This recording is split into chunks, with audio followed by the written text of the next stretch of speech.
Em nome do Pai, e do Filho, e do Espírito Santo. Amém. Ó vinde, Espírito Criador, as nossas almas visitai, e enchei os nossos corações com vossos dons celestiais. Vós sois chamado intercessor do Deus excelso, dom sem par, a fonte viva, o fogo, o amor, a unção divina e salutar.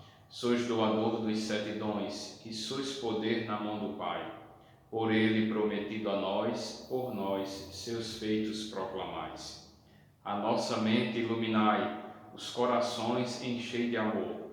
Nossa fraqueza encorajai, qual força eterna e protetor. Nosso inimigo repeli, e concedei-nos vossa paz. Se pela graça nos guiais, o mal deixamos para trás.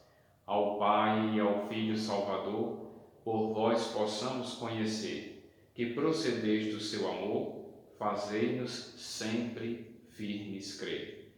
Nossa Senhora Sede da Sabedoria, rogai por nós. O tema da nossa 6ª aula do curso de Mariologia é Maria, primeira discípula, mulher da aliança e mãe dos viventes, na teologia joanina. O autor do 4º Evangelho, São João, coloca Maria, mãe de Jesus, como personagem preponderante nos ângulos de seu texto, a saber, São João, capítulo 1, versículo do 1 ao 12, e São João, capítulo 19, versículos do 25 ao 27. Maria surge dessa forma como que uma moldura. Ela circunscreve o mistério da glorificação do Filho pelo Pai. Este é um tema muito importante para São João. São João apresenta Jesus como aquele que possui a glória do Pai antes de todas as coisas serem criadas. Ele já existe no Pai, na glória do Pai, se encarnou e manifesta aos homens esta glória. Portanto, é um tema central no 4º Evangelho, a qual o evangelista anuncia gradativamente sua proximidade, a proximidade desta glória que será manifestada. Podemos ver este caminho proposto pelo evangelista São João nas seguintes passagens do seu evangelho. No capítulo 7, versículo 30, o capítulo 8, versículo 20, o capítulo 12, do versículo 23 e também o versículo 27, o capítulo 13, o versículo 1, por fim, o capítulo 17, o versículo 1. Pela intervenção de Maria, que apresenta a carência de vinho nas núpcias de Caná, Jesus realiza seu primeiro sinal. É muito importante que você compreenda isto. Para os sinóticos, São Marcos, Mateus e Lucas, Jesus realizou muitos milagres. Os milagres que são, provocados por uma atitude de fé de alguém. Para São João, é uma outra realidade. São João coloca no seu evangelho sinais. Os sinais, eles são atitudes, ações de Jesus que acabam por provocar a fé. A fé, portanto, é um momento segundo, logo após a ação de Jesus. Os sinais são para provocar a fé e esses sinais apontam para o sinal por excelência, que é a manifestação da glória divina na cruz, com o qual Jesus suscita a fé dos primeiros discípulos. O primeiro sinal nas bodas de Caná, capítulo 2, versículo 11, os discípulos passam a ter fé, a acreditar em Jesus após o primeiro sinal. E anuncia simbolicamente com este sinal a sua hora, que também para São João é um tema muito importante. Qual o significado desta hora? A hora de Jesus corresponde à manifestação plena de sua glória, que no contexto do Evangelho de São João refere-se à sua morte na cruz, onde, com o seu sangue redentor, selou a nova e eterna aliança, retornando ao Pai e cumprindo assim seu desígnio redentor. Maria está associada a esta missão de Jesus. São João faz questão de apresentar Maria presente neste caminho de manifestação da glória de Deus que se dá em Jesus. A glorificação de Cristo, Maria está associada conforme o testemunho de São João, capítulo 21, versículo 24. Detalhes que nós devemos já estarmos atentos a eles já nesta primeira parte da nossa aula, que poderemos ser observados, que se referem a Maria, os sinais que se referem a Maria. Maria é a docilidade e o silêncio da discípula. Estas características marcam a personalidade discípula de Maria, docilidade e silêncio. Maria também é a alegre discípula. O significado da presença de Maria na narrativa das bodas de Caná. Maria é protótipo da esposa fiel. Na nova aliança com o novo povo de Deus, Maria é a mulher da aliança. São João começa a narrativa das núpcias de Caná dizendo: no terceiro dia houve um casamento em Caná da Galileia e a mãe de Jesus estava lá. Estava lá. Esta afirmação demonstra a notória intenção do evangelista em manifestar a correlação com o fato de Maria também estar aos pés da cruz. Realmente, Maria está associada à obra da redenção do início ao fim, passando pela vida pública de Jesus. Todavia, o fato de Maria estar lá e não chegou depois como uma convidada qualquer, João, no capítulo 2, versículo 22, nos possibilita uma hermenêutica com alcance ainda mais amplo. As núpcias de Caná é um símbolo da aliança, núpcias de Deus com o seu povo. O casamento narrado por São João não trata, na verdade, de uma descrição, de uma narrativa descritiva de um fato que aconteceu em Caná da Galileia, mas é uma página de teologia repleta de simbolismos significativos para o povo de Deus, o povo da Bíblia. A antiga aliança não conseguiu reconciliar o homem com Deus, conforme João capítulo 6. As 6 talhas de pedra podem nos remeter à imperfeição da antiga aliança selada na lei. 6 é o número imperfeito, incompleto, e as talhas de pedra representam as tábuas da lei, que também eram de pedra. Portanto, São João quer dizer que a antiga aliança não conseguiu realizar aquilo para o qual ela estava destinada por causa da infidelidade do povo. Contudo, a fragilidade da antiga aliança não se deve fundamentalmente à infidelidade da parte do povo.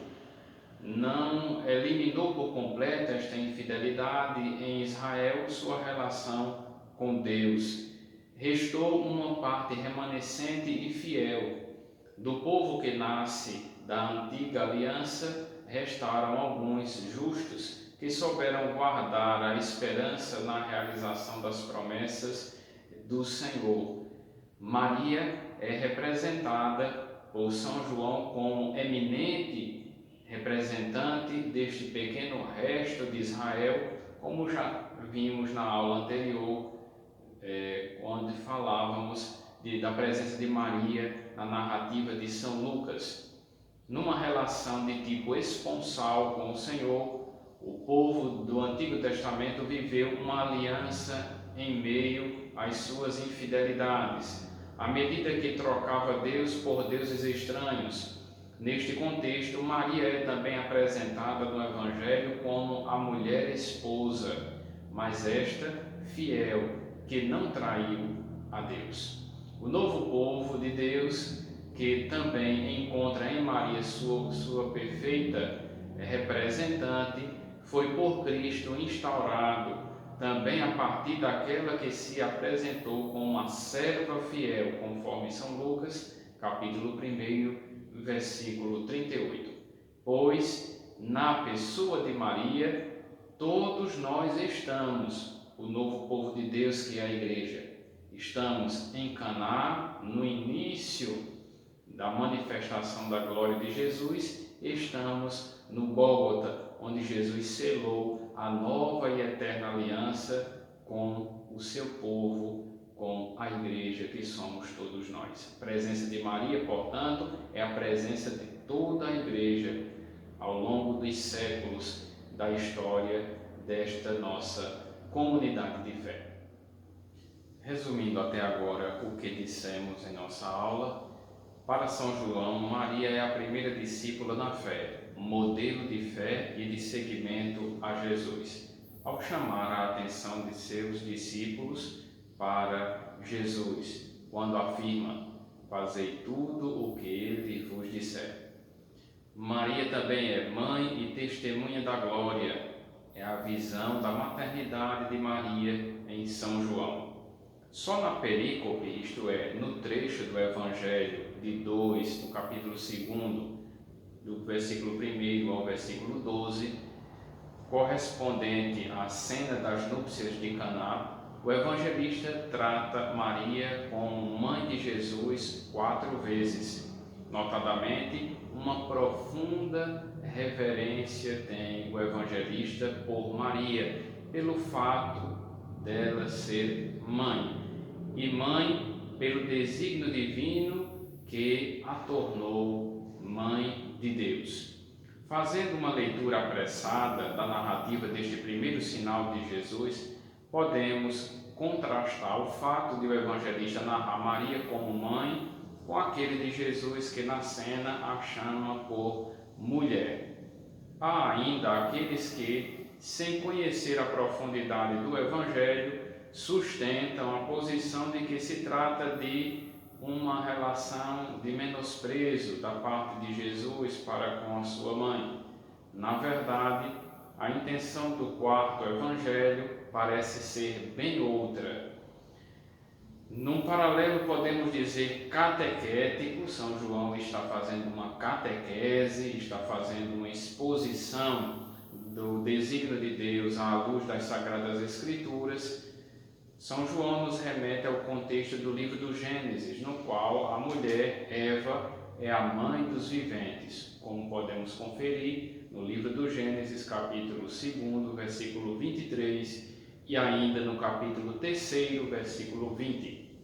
A propósito, este evangelista começa seu evangelho com as mesmas palavras iniciais do livro do Gênesis, no princípio. Gênesis capítulo 1, versículo 1, São João capítulo 1, versículo 1. Neste sentido, São João propõe uma reflexão à luz da nova criação que é gerada a partir de Cristo. Se a humanidade tem em Eva a primeira mãe, esta nova humanidade que nasce de Cristo recebe por mãe Maria, a nova mulher, conforme São João capítulo 19, versículos de 26 ao 27. Esta nova mulher, Maria, é a primeira pessoa da humanidade redimida, concebida sem a mácula do pecado original, para ser mãe puríssima do Redentor. Por fim, a mensagem que São João quer propor a nós em seu Evangelho é que a Igreja deve viver uma relação filial com Maria, uma relação mãe e filho, uma relação vivida por Jesus primeiramente. Ele é filho de Maria, mas ao morrer na cruz, ao se entregar por nós na cruz, faz com que todos nós nos tornemos também filhos de Maria. Maria é entregue a nós por mãe e nós somos chamados a viver esta relação filial com a mãe de Jesus. E recebeu em sua casa, diz o evangelista, se referindo ao discípulo amado. Significa que reconheceu em Maria, em primeiro lugar, a referência a Jesus por excelência. Maria é a pessoa que nos mostra Jesus, que aponta para Jesus, a pessoa por excelência que tem esta missão. E em segundo lugar, significa que a mãe que gera e ensina como ser discípulos na fé. Acolher Maria é acolher esta mãe que nos gera na fé, que nos ensina como sermos discípulos de verdade. Por fim, Maria representa a ligação e a acolhida da fé autêntica de Israel, do antigo povo de Deus. A igreja, que somos nós, o novo Israel, o novo povo de Deus, representada pelo discípulo amado, é a herdeira e consumadora daquela fé que recebemos de Abraão, o pai na fé. Acolher Maria, portanto, é acolher a fé de Abraão, a fé do Senhor das Sagradas Escrituras, mas acolher também esta redenção que vem por meio do Filho de Maria, Jesus, o Verbo Divino que se encarnou. Chegamos ao final da nossa aula, espero que você confira as citações que nós fizemos referência. A vossa proteção recorremos, Santa Mãe de Deus. Não desprezeis as nossas súplicas em nossas necessidades, mas livrai-nos sempre de todos os perigos, ó Virgem gloriosa e bendita. Em nome do Pai, e do Filho, e do Espírito Santo. Amém.